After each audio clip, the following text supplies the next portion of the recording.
Om Swastiastu. Halo guys, perkenalkan nama saya Kak Febri Rustiana Dewi, nomor absen 19 dari kelas 11 MIPA 3. Nah, di video kali ini aku akan membahas contoh-contoh soal mengenai mata pelajaran fisika, yaitu keseimbangan benda tegar dan juga titik berat. Penasaran? Let's go! Oke, untuk soal yang pertama, sebuah batang homogen dengan berat 50 Newton dipasang di dinding dan ditahan dengan seutas tali. Panjang AB adalah 100 cm dan AC adalah 75 cm. Pada ujung batang dipasang beban 100 Newton. Jika sistem dalam keadaan seimbang, tentukanlah tegangan talinya. Nah, teman-teman, di sini saya sudah menyiapkan gambarnya nih. Gambar dan juga gaya-gaya yang bekerja pada sistem tersebut. Nah, untuk hal pertama yang harus kita lakukan adalah kita perlu menuliskan apa saja yang diketahui dalam soal. Seperti ini nih. Ada berat batang 50 Newton, kemudian AB 100 cm, kemudian AC 75 cm, kemudian berat bebannya 100 Newton. Langkah yang kedua adalah menggambarkan tiap-tiap gaya yang bekerja pada sistem tersebut. Untuk gaya yang pertama adalah berat dari batangnya. Nih, bisa dilihat lebih jelas.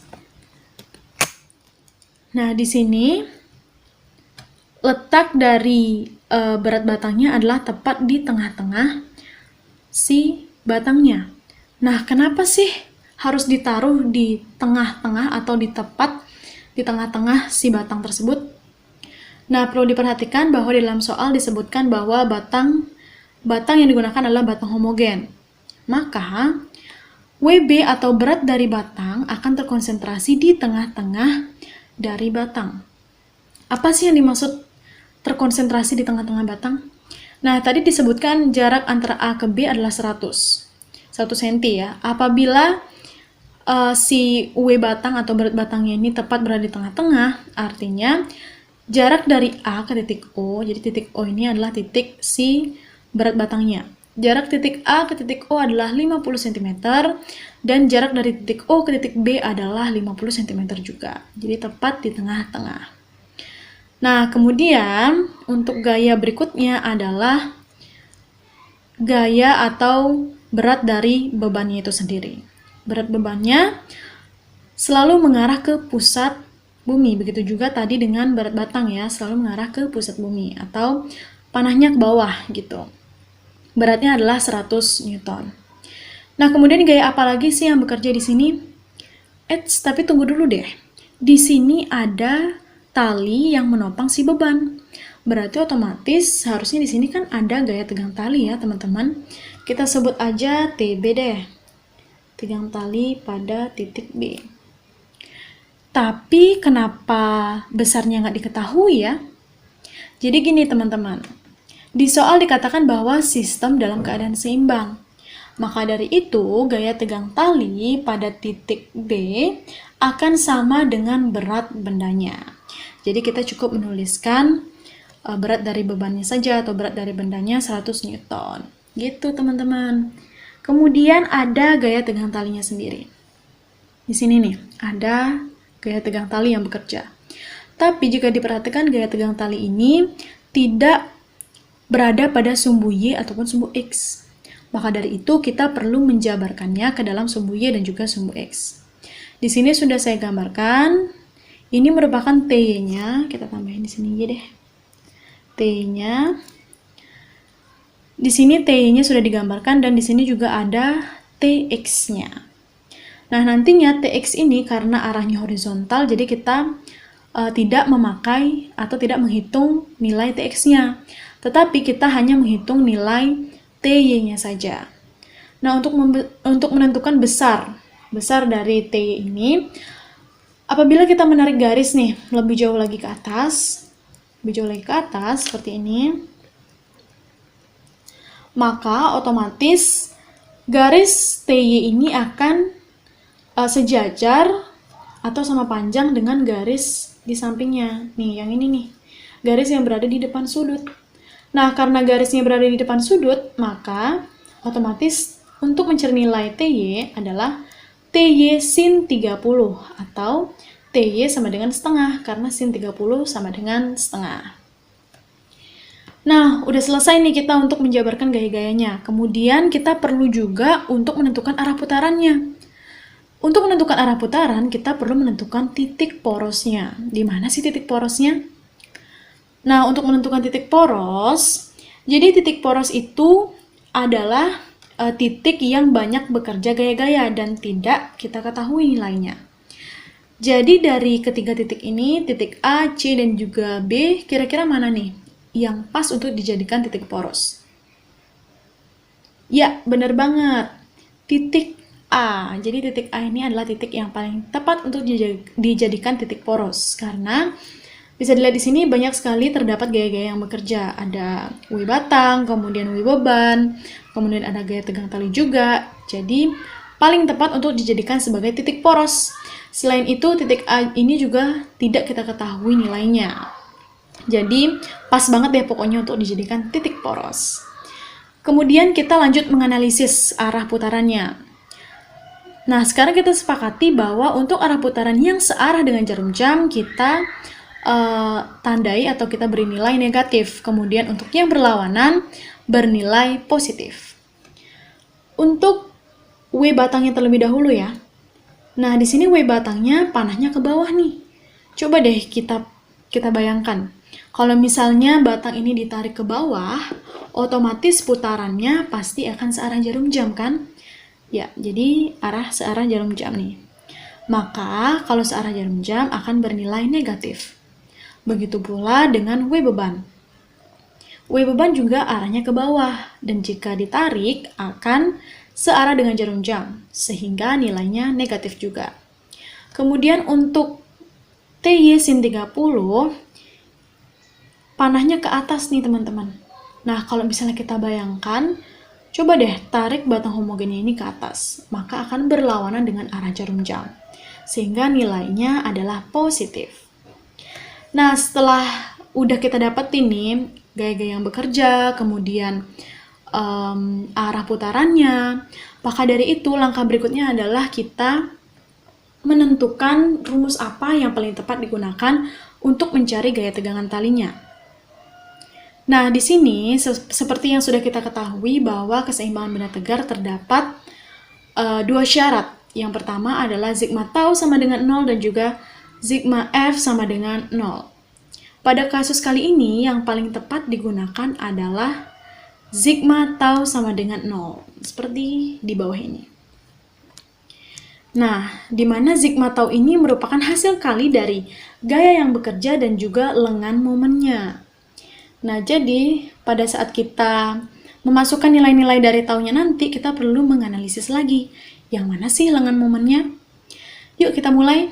Sekarang kita analisis dulu si berat batangnya ya. Jadi gaya yang kita analisis pertama adalah W batang. Jadi bisa kita tuliskan di sini W batang dikali dengan lengan momennya. Yang mana sih lengan momennya? Ingat ya, lengan momen itu merupakan yang tegak lurus dengan gayanya, teman-teman. Jadi di sini si WB yang mana nih yang tegak lurus dengan WB? Ya, betul banget. Adalah titik A dan juga titik O. Jadi si AO ini tegak lurus dengan W batang. Sehingga dapat kita tuliskan di sini dikali dengan AO. Tapi kok di sini ada tanda minnya ya? Nih, ada tanda minnya di sini. Oh iya, di sini kan nilai dari W batangnya adalah min karena dia searah dengan jarum jam. Maka dari itu lengan momennya juga bernilai min. Nah, kemudian ditambah dengan gaya berikutnya akan kita analisis adalah W beban. Jadi gayanya adalah W beban, kemudian yang termasuk lengan momen dari W beban ini yang mana? Yang tegak lurus, teman-teman. Iya, benar banget.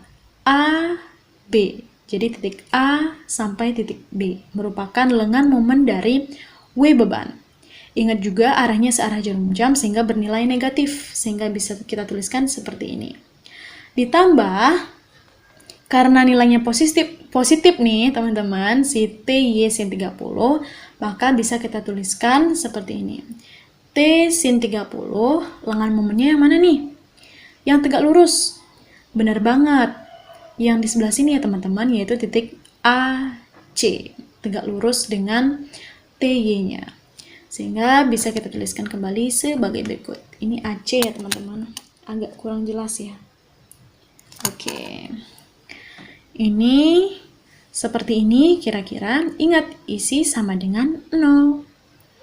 Oke, setelah itu langsung deh kita masukkan nilai-nilai atau angka-angka yang telah diketahui. Untuk W batangnya sendiri telah diketahui 50 Newton. Berarti kita masukkan 50 Newton. Untuk AU-nya sendiri, tadi kita sudah hitung ya teman-teman, di mana W batang itu berada terkonsentrasi di tengah-tengah batang. Jadi tepat di tengah-tengah. Berarti untuk AO adalah 50 cm. Bisa kita tulis 50 cm. Iya, tapi 50 cm kan satuannya masih cm ya. Jadi perlu kita rubah lagi satuannya ke bentuk meter. Jadi 50 cm sama dengan 0,5 meter. Ingat minusnya ya. Minus 0,5 meter. Plus berat bebannya sama dengan 100 Newton. Kemudian AB-nya sendiri itu adalah 100 cm ya teman-teman. Tadi AB 1 cm. Diubah menjadi meter. Satuan meter ya. Jadi min 1 dikali 100. Gitu teman-teman. Kemudian ditambah T, sin 30 tadi berapa? Sin 30 itu sama dengan setengah. Berarti di sini bisa ditulis T dikali setengah, kemudian AC. AC tadi panjangnya adalah 75 cm, kemudian dirubah ke satuan meter, jadi 0,75 meter. Bener ya, 0,75 meter. Udah benar tadi. Sama dengan 0. Ingat sama dengan 0-nya. Kemudian setelah kita kerjakan, ini dicoret, mendapatkan minus 25, kemudian dikalikan minus 100, kemudian dikalikan T dikali 0,375 sama dengan 0. Jadi 0,375 teman-teman. Kemudian untuk lanjutannya nih di sini. Kita langsung kerjakan yang tadi.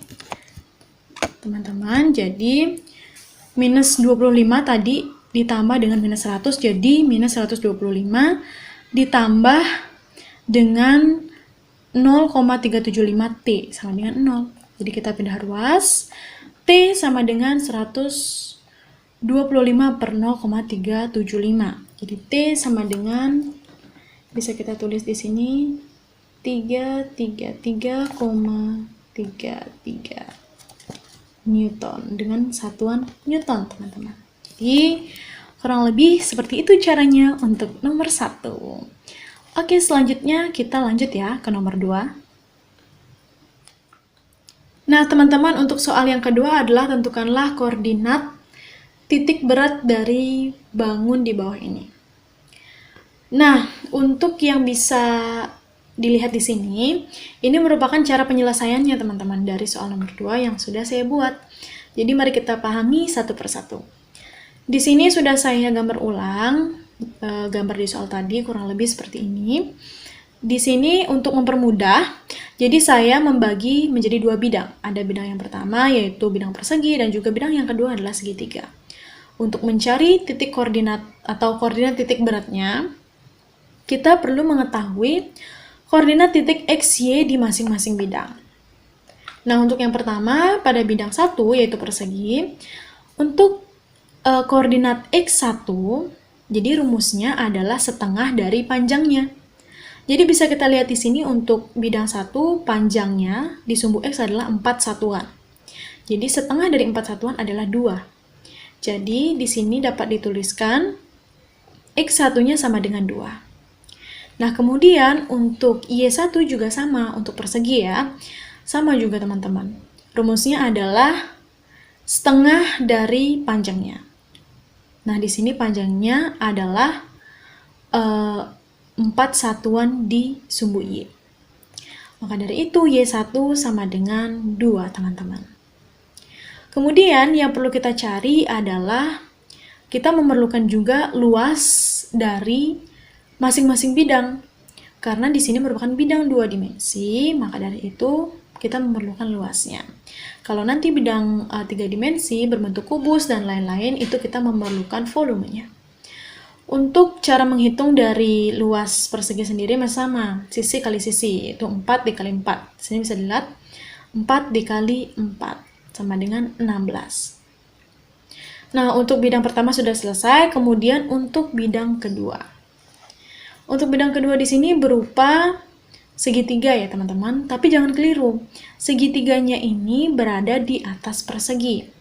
Sehingga untuk segitiga itu diukur dari 4 satuan Y ke 7 satuan Y. Jadi dia nggak diukur dari 0 ya, tapi diukur dari 4 ke 7 karena dia berada di atas bidang persegi.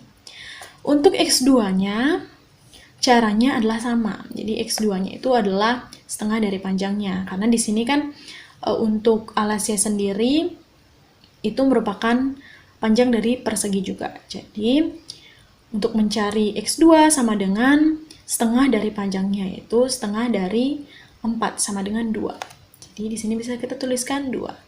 Kemudian untuk tingginya nih, atau Y2, ini sedikit berbeda ya teman-teman. Jadi dihitung dari 4 ke 7. Dari 4 ke 7 itu kan 3 satuan.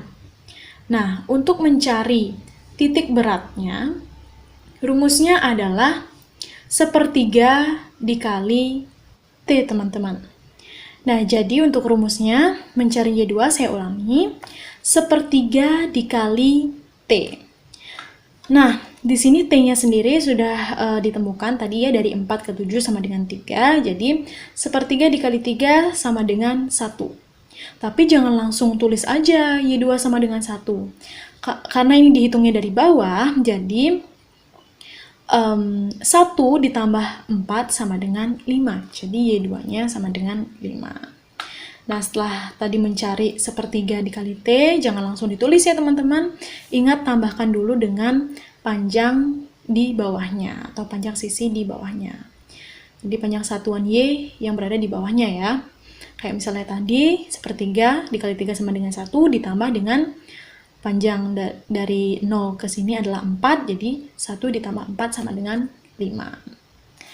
Nah, kemudian untuk mencari luasnya sendiri masih sama, dengan rumus-rumus seperti biasa, yaitu setengah dikali alas dikali tinggi. Yaitu setengah dikali alasnya adalah 4 dan tingginya tadi adalah 3. Jadi dapatlah hasilnya 6. Kemudian untuk menghitung sumbu X atau titik koordinat di sumbu X, bisa kita tulis sebagai berikut. X0 sama dengan X1 A1 ditambah X2 A2, dan apabila terdapat lebih dari 2 bidang bisa dilanjutkan X3 A3 ditambah X4 A4 dan seterusnya, per A1 ditambah A2. Gitu teman-teman. Nah, jadi tinggal dimasukkan saja deh nilai-nilai yang sudah kita dapat tadi di sini. Seperti ini, jadi X1 sama dengan 2, kemudian A1 16, ditambah dengan X2 sama dengan 2, dikali dengan A2 yang sama dengan 6, per A1 sama dengan 16 ditambah A2 sama dengan 6. Jadi setelah dikerjakan, mendapatlah hasil 2, teman-teman. Jadi koordinat di titik X-nya, koordinat titik berat di titik X-nya adalah 2. Kemudian teman-teman untuk koordinat di titik Y-nya juga sama nih caranya. Tinggal ganti X dengan Y-nya. Seperti ini. Y1 A1 plus Y2 A2 apabila lebih dari 2 bidang bisa ditambah Y3 A3 dan seterusnya per A1 plus A2. Setelah dimasukkan angkanya, dikerjakan mendapatkan hasil pada sumbu Y itu adalah 2,8. Nah, jadi koordinat titik beratnya adalah 2, di sumbu X adalah 2, dan di sumbu Y adalah 2,8. Jadi gitu teman-teman. Semoga paham ya. Nah, itu dia teman-teman contoh soal dan juga pembahasan mengenai keseimbangan benda tegar dan juga titik berat. Semoga kalian paham ya dengan penjelasannya. See you in the next video.